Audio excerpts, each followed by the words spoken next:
ভোর ৫টায় মৃত্যু, সকাল ৬টায় জানিয়ে দেওয়া হবে মাইকে, ৮টায় শেষ গোসল করানো হবে, ৯টায় তোমাকে নতুন কাপড়ে সাজানো হবে, জোহর নামাজের পরে তোমার আলিশান বাড়ি থেকে তোমাকে বের করে নেওয়া হবে, দুপুর ২টায় তোমার জানাজার নামাজ পড়ানো হবে, ২:৩০টায় তোমাকে মাটিতে দাফন করে দেওয়া হবে। মাটি দেওয়া শেষে কেউ তোমার জন্য দোয়া করবে আর কেউ চলে আসবে। এই তো তোমার জীবনের শেষ আয়োজন। তো কিসের এত অহংকার, কিসের এত ক্ষমতার দাপট? ক্ষমতা কারোর জন্য চিরস্থায়ী নয়। অন্যায়ভাবে কাউকে ঠকালে একদিন নিজেকেও ঠকতে হয়। কিছু লোককে অল্প সময়ের জন্য বোকা বানানো যায়, কিন্তু দীর্ঘমেয়াদে বোকা বানানো যায় না।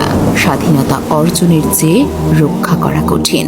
বহু বিজয়, বহু আনন্দ, বহু গর্ব অহংকার আমরা দেখেছি, আবার অল্প সময়ের ব্যবধানে তা হারিয়ে যেতেও দেখেছি। ভোরের সূর্যোদয়ে যে পৃথিবী আলোকিত হয়, সন্ধ্যার সূর্যাস্তে তা আবারও অন্ধকারে ডুবে যায়।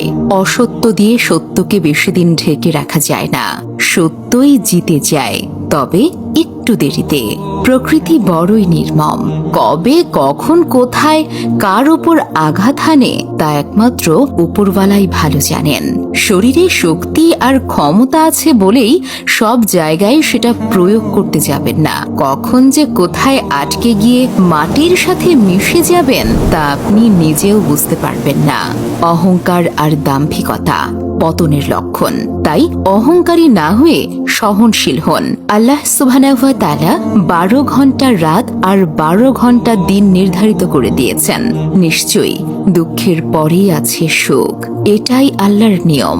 নয়তো সুখের আনন্দ কিভাবে বুঝবেন? মনে রাখবেন, আপনার চেয়ে বড় বড় পালোয়ান, বড় বড় নেতা এই পৃথিবীতে পরিস্থিতির বেড়াজালে আটকে পড়ে ধ্বংস হয়ে গেছে। শক্তি, ক্ষমতা আর অহংকার কোনোটাই চিরস্থায়ী নয়। তাই আসুন সবার সাথে বিনয়ের সাথে কথা বলি। ক্ষমতা পছন্দের কারণ নয়, মহব্বতই পছন্দের কারণ। ক্ষমতা চিরস্থায়ী নয়, মহব্বত আর ভালোবাসা চিরস্থায়ী হয়। বেঁচে থাকার জন্য মানুষ হয়তো ক্ষমতাকে সমর্থন করে, কিন্তু সেই ক্ষমতাকে ভালোবাসে কয়জনে? ক্ষমতা, দল, মতের ঊর্ধ্বে আপনি বেঁচে থাকুন মানুষের মহব্বতের মানুষ হয়ে। ক্ষণস্থায়ী দুনিয়ায় কেউই চিরস্থায়ী নয়।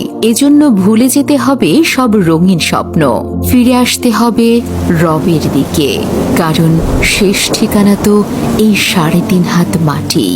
ভিডিওটি শেয়ার করে অন্যদেরকে দেখার সুযোগ করে দিন। ধন্যবাদ।